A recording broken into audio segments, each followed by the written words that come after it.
Because our keyboard shortcuts save us so much time and they're not too hard to remember, I want us to rearrange our toolbar so we're not going over here to click on things that we use a lot, such as the eraser. Now I got here through the edit.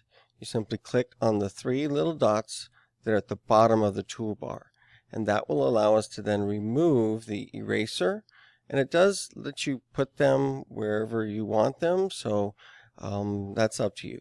But I'm just going to bring these right here so I can find them again, but we won't need them because P for push pull and R for rectangle, M for move, these are things that you should be able to remember.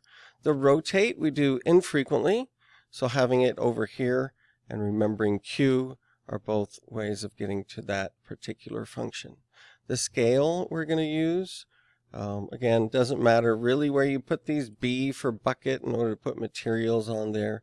This is the orbit. You should never click on this tool because the middle mouse wheel is a button and that'll do it for you. This is pan. Shift and the middle mouse wheel button will also let you pan. So we navigate so much in here. T for tape measure, and then here's M for move. You try to move that off of there and it won't go. It's because it was the most recently used tool. We can't remove that one and we can't remove this one. The keyboard shortcut for going back to the plain selection is the spacebar. So with your left hand on the shift and spacebar and then ready to tap those other keys without taking your hand off of the mouse is how you can get good at these things. Now there are some tools we will be using. You don't really have to have any over on this toolbar.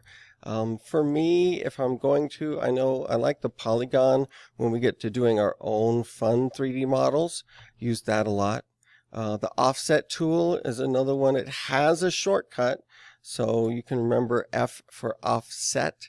We don't use it all that often, but that one might be one that you want to put on there since it's a little different. But I would rather see you using that keyboard shortcut. So what else do we need? Maybe the follow me, which again we use very infrequently, which makes sense. They would have a keyboard shortcut if it was something that people used all the time. So C for circle. We've used the freehand to write our names, but there's very, very rare that we actually just scribble in SketchUp. It's not really meant for that. We do use 3D text for our fun stuff, but we won't need it for Simple House. But that might be one that later on you would use. So if you want to add that one on there. So just need a little short list. If there's nothing on here, I'd be super happy because that means you're always either using the keyboard shortcut or you know where to go and find it on here. Plenty of other things. Don't play around with things like the axis, can throw things off pretty easily. There's one more I want to make sure you know about. That is the zoom extents. This is the one I use most often that I don't know a keyboard shortcut for. Control-Shift-E, not exactly an easy shortcut to remember, but this one helps you get back to your stuff. So when you get lost, when you don't know where your things are, whether you are zoomed in so far that it is all black, this will zoom out and give you a view where everything that's in the model is visible. So if you zoom out so far and you start making a 3D model for animation or print, you may end up with something thousands of feet high, not good. So having this button easily available, that'll just bring you back to your actual model.